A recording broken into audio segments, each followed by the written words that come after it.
各位早晨，今日係6月8日星期三，歡迎收睇香港早晨。我哋先睇下天氣啊。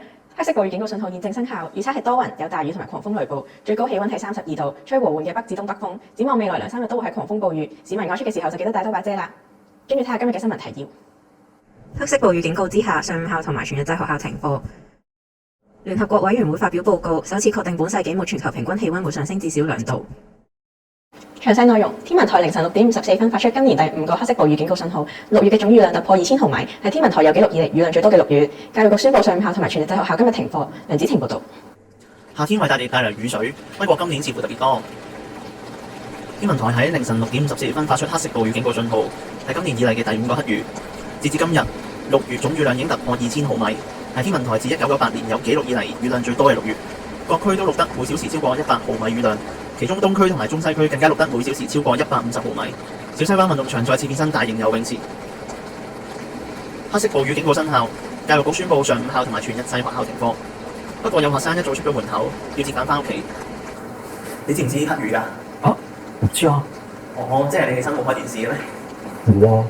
咁唔使返學咁，你而家點啊？做得幾開心啊！咁有啲咩打算啊？我想返屋企先咋。咁返屋企做啲乜嘢？做功課，想做埋啲功課佢。今日要交嘅功課未做好咩？係啊，仲有啲未做好。天文台預料黑色暴雨警告信號會維持到早上8時30分，日間雨勢會逐漸減弱，到夜間會再次增強。M 電視記者孫堅報導。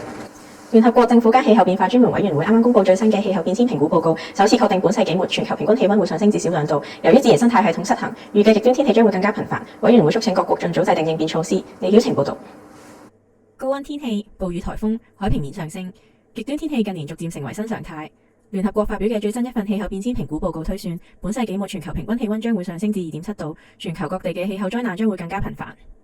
早喺2022年嘅同一份報告，委員會已經指出，由於人類自工業化以嚟排放過量嘅溫室氣體，即使減少二氧化碳排放，亦都未必能夠阻止全球升溫，必須立即停止燃燒化石燃料。當時各國領袖承諾會積極減排，不過就減排目標遲遲未能達成共識，令減排行動一再延誤。至今減排力度仍然不足以阻止全球平均氣溫繼續上升，氣候災難持續加劇，巴黎協定成為廢紙。委員會主席梅克遜表示對各國領袖極度失望，同時亦表示而家追究責任已經無補於事，促請各國認真看待報告，將更多嘅資源投放喺適應氣候災難嘅政策上面，盡早制定合適嘅應變措施。For the inaction of our fellow world leaders in the past 20 years, honestly, I feel extremely frustrated and disappointed. However, it is unrealistic and useless for us to hold any single person accountable for that, because we are all held accountable. Instead, leading all of us, all the residents on this planet Earth, to adapt to this global crisis should be put in the first priority. The catastrophe could not be avoided, but a remedy is better than nothing. M 電視記者李曉晴報導。跟住落嚟，我哋有天文台科學主任同你睇下天氣。大家早晨，歡迎收睇。唔好意思，再嚟講啊。Take two。大家早晨，歡迎收睇星期3嘅天氣報告。我係張子軒。咁黑色暴雨警告信號現正生效嘅。咁大雨搞到啱啱頭先一陣。好，我哋就睇一睇天氣嘅照片啦。今日嘅可以見到維港咧就烏雲密布，狂風暴雨，時不時就有啲行雷閃電。咁我哋預計咧今日會持續落雨啦，出門口就要記得帶住把遮啦，小心啲啦。咁咧，我哋再睇下雨量嘅分佈圖啦。可以見到得落幾大雨啊！各區會錄得超過100毫米雨量嘅記錄。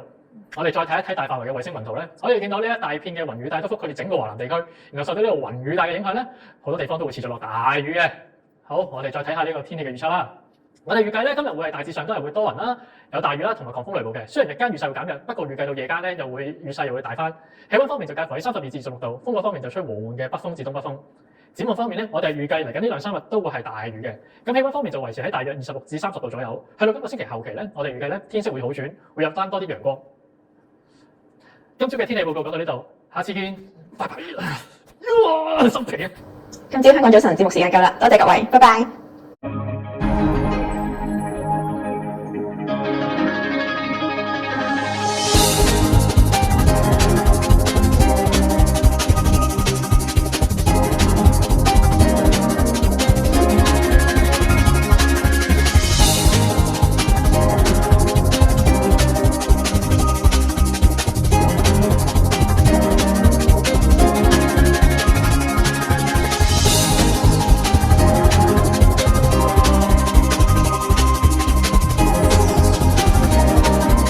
珠寶鐘錶特約瞬間看地球係由公主珠寶鐘錶特約播出。